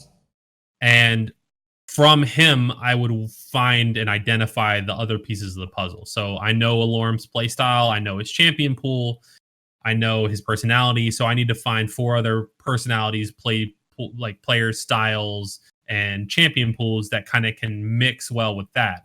So as soon as I find, I have a top laner, as soon as I find a mid laner, okay, you two, help me find a jungler that you guys like. Like, who are some junglers that you like playing with, that you duo queue with, whatever. I'll talk to them. And then from there, okay, let's figure out a bot lane jungler. Do you know any 80 carries that you do? Like, and I build it more organically with like players that other people like on the team want to play with. Yeah. Because I think those connections are important. And I think that's why like the League of Legends, the scrappy League of Legends challenger teams that I put together always found more success than probably they should have. And I think that's why this Gears team is so good. Obviously the core was there before I got it. They were friends who enjoyed playing with each other. They played Call of Duty together and played GB matches in COD. They played Gears. And this was like their first time really teaming together, but they enjoyed it and they enjoyed playing with each other. And, I would see them like on Skype calls for hundreds of hours where the Skype call wouldn't end. Like they would fall asleep with Skype on, and like I would hop on Skype when I'd get back from the donut shop and I'd hear snoring in the background. Like they would just, that was who they were. They just liked spending time with each other, but they couldn't because they weren't in real life. So it was remote. And I think that was another one of the things that I thought was so special about this team. Like that bond was something that was familiar to me from how I built League of Legends teams. So that structure was already there. And so every roster change that we've made, it's been a similar fashion. Like let's identify somebody that you guys like who is also really good. So Summons, he is somebody that you guys have all played with before. He's somebody that you guys have known for a long time. You enjoy him as a person. And he's really good, and he fits our team. He's an amateur player. We can mold him to be what we need him to be. When we picked up Kenny for Lava, Icy for Lava, like he meshes well with the team. He's somebody that some of the players have played with before. It worked well. So I think that can be recreated. I think it should be. I think orgs and teams should try it. You just have to understand that there's going to be trial and error with it. It's not something where you just build it and you see success. You build it and you make small adjustments, and then you find that team, and there's going to be like the hard parts that you have to work through, like any team does. And maybe you don't get the 5 absolute best players that you could throw money at and buy, but if you get 5 players who are cohesive, then you can train them to be, for me personally, I think it's easier to train a player to be better at a game than it is to force them to be really close with other people on their team. You can do team bonding activities and take them to arcades and do whatever, go-kart racing, all that stuff. But at the end of the day, like, friendships, like, are it's hard to force them. It's hard to force relationships like that. If they're organic, it's more genuine. There's more trust. There's more accountability and reliability, and that want to win for each other as much as for themselves is what helps bring that success. Okay. I really like that. And kind of like looking at that, like you mentioned like the League of Legends and like the Overwatches. One of the things I kind of wanted to ask you, and this was something that I just happened to notice, is that like Optic was really dominant in games like Call of Duty, Halo, both Gears, but they never really found that much success with either Overwatch, like with the Houston Outlaws. Like they did well the first stage, but then they didn't really do well and didn't make playoffs for the rest of the year. But then also their League of Legends team also wasn't that great. Is there something special with like FPS games, or do you think there's just a fundamental flaw that was there for the franchise? It's hard to say because I wasn't super involved ever with the franchises. League of Legends and Overwatch League are kind of off on their own in California, and the core of Optic was here. So when I was assistant GM of Optic, like I was able to work with all the teams that were, a little bit with the Dota team, the Counter-Strike team, the PUBG team, all that stuff. Ironically enough, when I was assistant GM, the only team that was winning was the Gears team for pretty much the entirety of 2018. But I think that the success that Optic has had is, Optic was built in console. Yeah. So I think it's more attractive in console. It's more attractive to like the top players and the aspiring young guns. They want to be part of Optic because they grew up watching Optic content. They grew up watching the Scuff House videos and Hex's vlogs and all of that stuff. And I think that's huge for recruiting people. It's easy to recruit somebody. Like when you're the LA Lakers, it's easy to recruit people, or Golden State. It's easy to recruit up and coming great talent when you have that legacy of like, hey, you're going to be joining a championship team. It's kind of the same thing with Optic. Hey, you're going to be joining Optic Gaming. So like those orgs that have that success, you can see the same thing in LCS. For a while it was your TSM and your CLG. It's super easy because those were the brands of League of Legends. Those were the household names. Then it shifted to Cloud9 with their roster of High and Lemon and Sneaky and like that roster that just went on that dominant run. And now it's Team Liquid. So it's like those brands that are more organic and genuine to the space. Cloud9 coming from like being a brand that started in League of Legends. TSM, CLG, same thing, starting there. I think you see more success because like those are brands, and unfortunately, TSM and CLG are a little bit less so, but especially Team Liquid and Cloud9, those are PC brands. Those are big, established, like well-off brands that have made a solid name for themselves in the esports space. So it's attractive as a young player to like aspire to play for them. If you grow up watching Cloud9 and Sneaky and all that stuff, then you want to play on his team, or that you want to fill his shoes and that kind of thing. So I think that's why Optic saw its success in console esports and maybe not as much in the PC side of esports in terms of like the franchise leagues. Now, I will say with the Outlaws, I don't know. I don't know how the recruiting process and anything has gone for either of those teams. But I do know that the Outlaws, at least in my opinion, they're one of the best in terms of executing on their brand and really capitalizing on their franchising model. So like even if the team hasn't been playing well, I'm pretty sure the numbers show that they're like the most popular team in the Overwatch League. So like the fact that you can take a team that isn't winning or isn't finding success after the first split or stage and still have them be the most popular team. Like, I think that's where like they're really exceeding and succeeding is, in the just making their franchise spot worth the money they invested into it. So yeah, kind of looking at that in esports, everyone like I feel like a lot of people look at esports more like a competition, where I feel like the competition is kind of what can help fuel the marketing, right? Like competition's important, but it's only as important as being able to like fuel the marketing aspect. It feels like esports, at least from my end, is a lot more about marketing, and then like the competition is secondary. Because you mentioned like the Houston Outlaws there, they're definitely not the best team, but they definitely have probably one of the best like marketing models and like being able to get their content out and brand models out there. And I would kind of argue that it's probably more important than winning all the time. Do you think that that's the way that most of esports is, or do you think that's just specific to maybe the franchise leagues, or what do you think? I think that it needs to be a healthy mix of both. I think that being able to market and being able to make the content will like give you that level of success, because people want to relate to like watching teams. So, that was one of the things that I always admired and loved so much about Optic was, they got their personalities out there outside of just like the competitive player. Like everybody knew who Scump was as a competitive player, but you also knew who Scump was as a person, because you could watch Hex's vlogs, you could watch Nadeshot's vlogs, you could watch streams from the house and them playing other games, and just you could connect with this person that's Seth Abner while also following his career as Scumpy.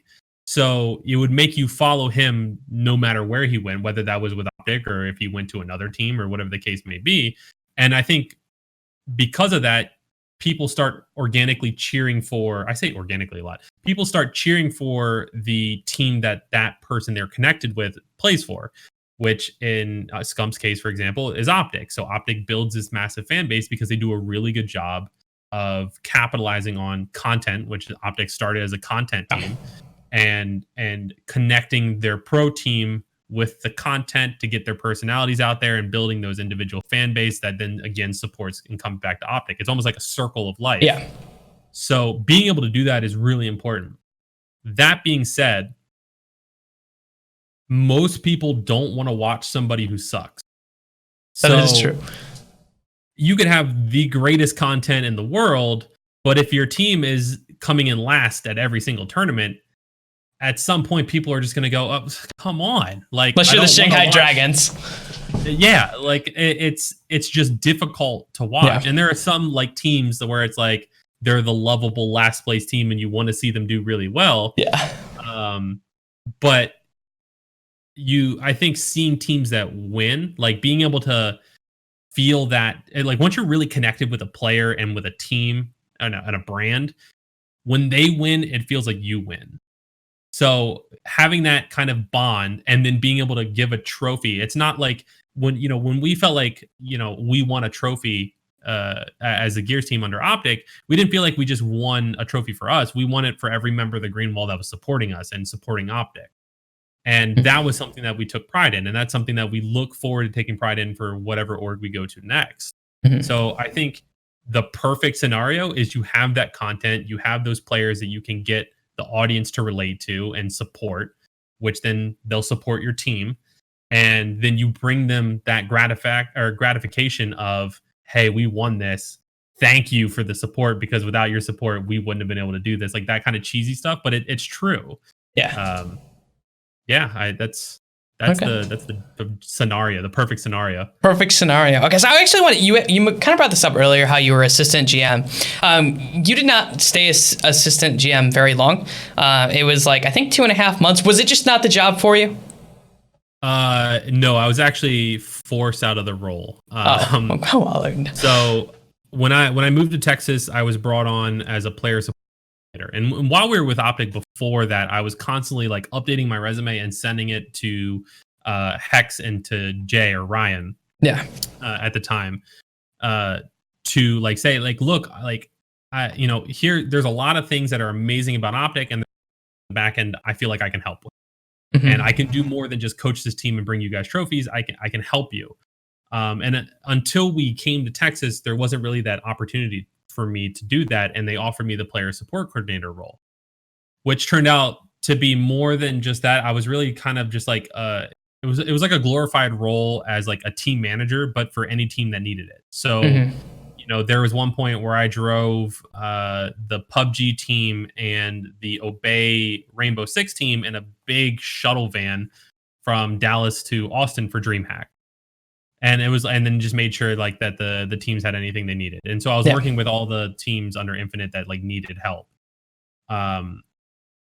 When things started getting rocky for Infinite and Optic specifically, like around the time of the Halo team being dropped, I basically there was a town hall like call that I was actually at an event for the Call of Duty team, and I called in and I basically like bitched out the people who were like the higher ups, saying like, look, like the fact that you guys are shocked that the content creators and Hector are mad about the Halo team being dropped because they weren't told, and like the Halo team was such an integral part of who Optic is. The fact that like nobody understands that is just sickening. And like, of why are you guys confused? And like I went on like how communication needs to be better and all this stuff, and there needs to be more appreciation and understanding of like what Optic is as a culture and as a brand. And like, by no means do I claim or ever like can understand it to the same level as people like Hitch and obviously Hex and people like that. But as somebody who came from being a fan of like a diehard fan of Optic and dreaming of joining, to being part of it and watching it still from afar, but still being part of it, and then to watch it like being torn apart, I felt like I understood it better than most of the people who were in the room that day. So I think that caught on with a lot of people, and so they started kind of picking my brain more about like when things were coming up, and I could be like, no, that's a dumb idea, or okay, we can explore that, maybe that could work out, kind of thing. So, and I still like I was still friends with some, like the core of Optic, so like I could like hear their complaints and then try to voice them better or from like a different perspective to Infinite. And I think that process is what got me promoted to assistant GM. And so basically Rahman was the GM. He was running the League of Legends team, but his title was GM. And I was the assistant GM, but I was running everything that was Legends. So making sure the Counter-Strike team. And then there was obviously people who were like the esports department of Infinite, who were technically our bosses. But in terms of like helping connect like the culture and the branding and the esports was like part of my job. It's just there was too many layers and too many people who were in charge of things that were all different aspects of Optic to really have like a control over it. So I wasn't able to like really like, the title sounds great and I should be able to do all these things, but like realistically that wasn't just possible with the way the structure was. And then when all the layoffs came in and the changes happened with Infinite, that was all over esports news outlet. I lost my position as assistant GM because there was a belief that Optic didn't really need a GM. And I was just to be the Gears of War coach. Okay, so I have to ask you a question, because this is something that kind of comes up all the time, is like investor money into esports leagues. Because you have a lot of these esports like teams and brands who came up very, I'm going to use the word organically. They built themselves up very small, and they built into these pretty amazing things. And then obviously a lot of times they had to take investors to at least to compete and to outgrow and to scale like that. Do you think that investment in esports is a good thing, or do you think that for me, it's scary? Like every time I see an investment, I am terrified completely, like 100%. So I'm terrified of investment in esports, but do you think it's a good thing or a necessary thing or a necessary evil maybe? I think there's a lot of good and a lot of bad. We obviously see a lot of horror stories. Yeah. Oh, hello? You there?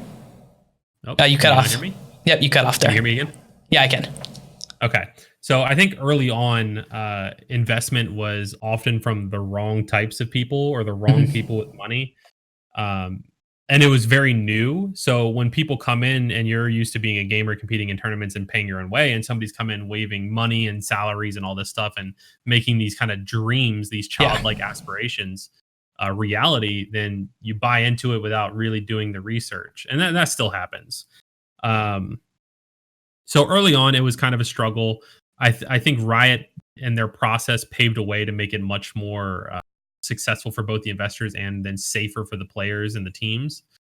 And I think that the important thing is a lot of investors come in with whatever their background is. So whether it be an investment group itself or a group of just like business buddies who own sports teams or, tech companies or whatever the case may be, they see that esports is a new up and coming business, a multi-billion-dollar industry that they want to be a part of, but they don't understand what makes esports what it is, like what makes esports so special. And I don't think they all understand how the process works to best be effective with that investment. So a lot of them come in and think it's going to be like a traditional investment where I throw $1 million at this company and I hire the people that I know from business management experience to take over. And then I expect to see my $1 million back with interest in 2 years or whatever the case may be. I'm being grossly underwhelming with all of this, but that's not really how it works. And it's not that these people are like dumb or not smart with their money. It's just I don't think the understanding is there. And I think it's getting better. I think a lot of the people who enter the space now have seen and learned from the failures of others. And the learning curve is kind of there and people are figuring it out how to best utilize it. That's why you see so many of these brands focusing so heavily on content. Yeah. Because they see the FaZe and they see the Optic who were so good at being more than just an esports team. They could be a brand that could be profitable because the numbers are just massive and the followings and the fan bases are like a traditional sports team. So now you see Team Liquid owning 1UP Studios and doing amazing content around their teams. You see 100 Thieves with their content team who's absolutely killing it. Oh, yeah. United with the Ascent series around their Call of Duty team. All of these orgs and these brands are doing content. And it's even built into, I think, some of the franchise league contracts where the LCS teams have to have content around their teams. The Overwatch League teams have to have content series around their teams and do certain amount of promotional events and whatever the case may be. Because that's where you build, like we talked about before, the connection with the fans. And that's where you can monetize this investment.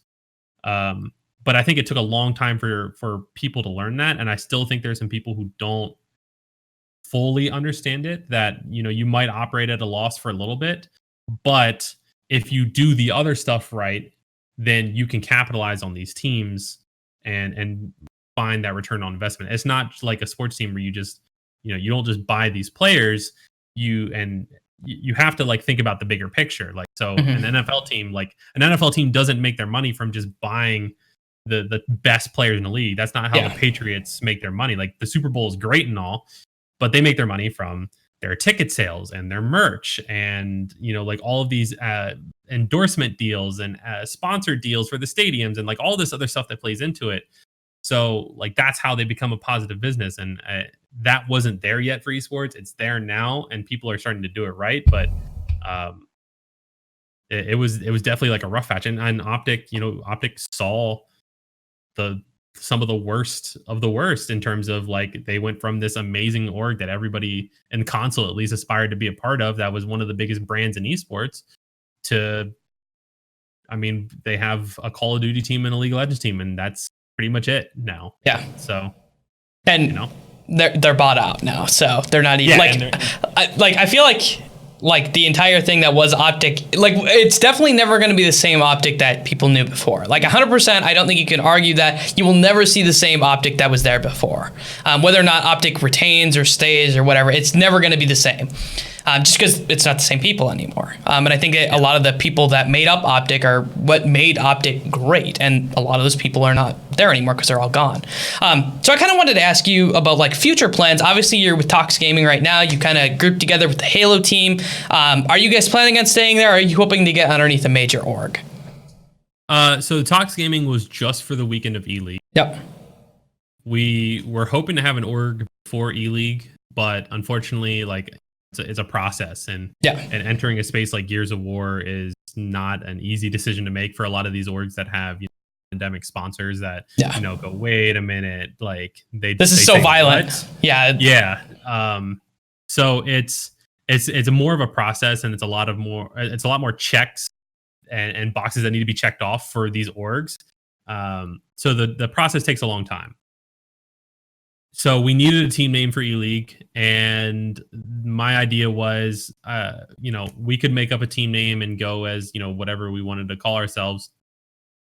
Or we could do not really a publicity stunt, but, for lack of better wording, a publicity stunt where we were released per our request from Optic, which we were thankful for. And we could represent the same name that the Halo team, who was released pretty much against their request from Optic or against their wishes, the same name that they used and have been using since they got released, and just kind of be like, hey, like, we've reunited. We're both console teams. We're both the best teams in our games.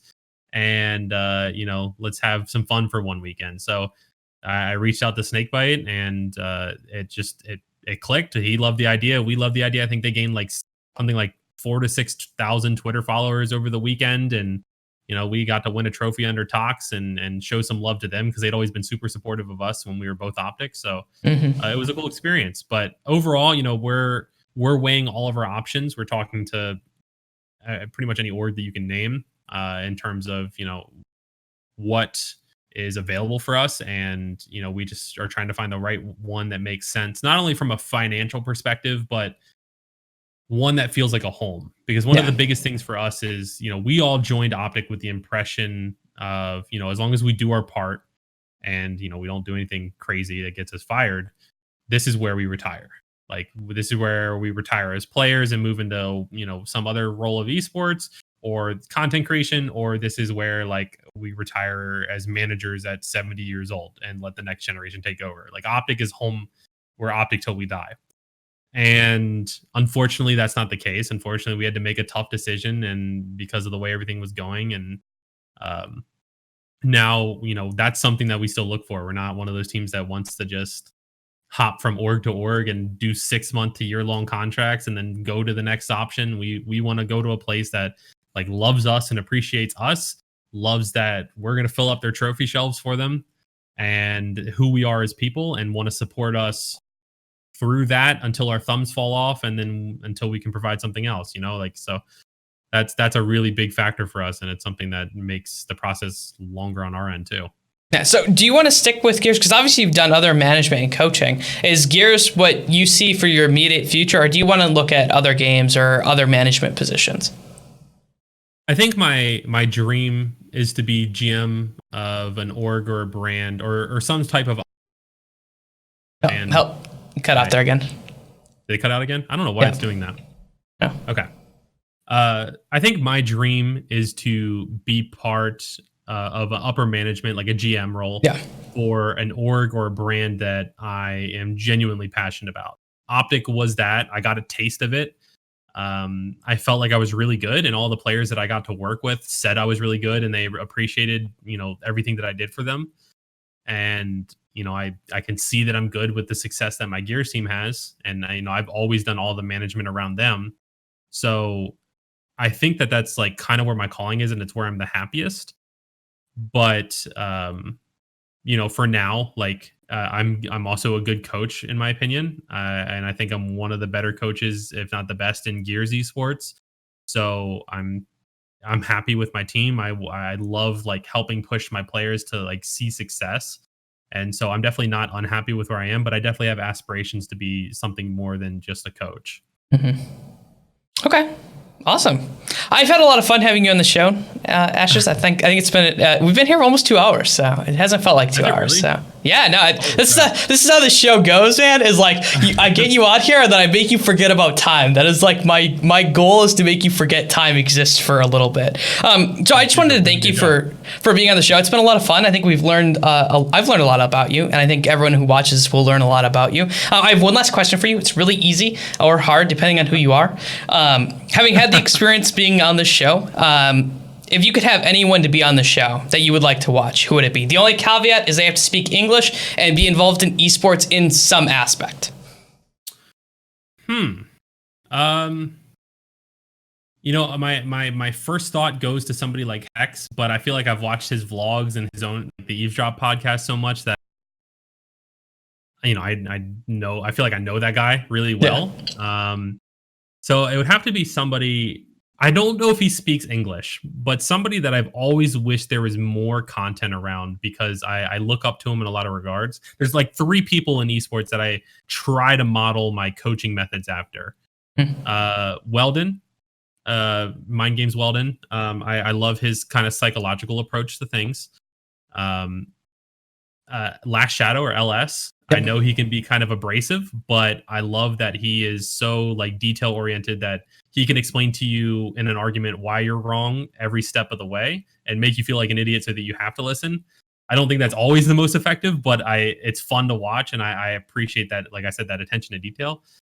And then from SK Telecom or now T1, Coma. I don't know if he speaks English, but there's like very little content around him, and I would just love to know more what he does, because there's got to be some winning formula over there, because pretty much every roster he's ever had has had some form of success, including multiple world championships and the world's biggest esport, arguably. So if he speaks English, him. If he doesn't, then I don't know. One of the other 2? Yeah, someone else. Okay. Well, this is your chance. If you want any shout outs, you're more than welcome to shout them out. I don't normally do shout outs, but if you want them, you're more than welcome to have them. Yeah. I would love to obviously shout out my team, because if, I didn't have them, then we wouldn't have this winning family of a esports console dynasty. And shout out to my actual family for supporting me to get here, and my girlfriend for, tolerating me and loving me. And shout out to all my social media. Make sure you follow THY Ashes, Thy Ashes on pretty much everything. I got a new podcast coming out as well. I'd love to have you as a guest sometime. Would love to be on. If you're ever at an event that I'm at. It's called the Ashcast. And thank you so much, man. This has been a lot of fun. One of the best podcasts I've ever been on. Thank you so much. It's been a pleasure to have you on the show. For everyone out there, this has been Deep Dives into the Minds of Esports. My name is Blake Panashevitz, and until next time, I hope you have a wonderful day.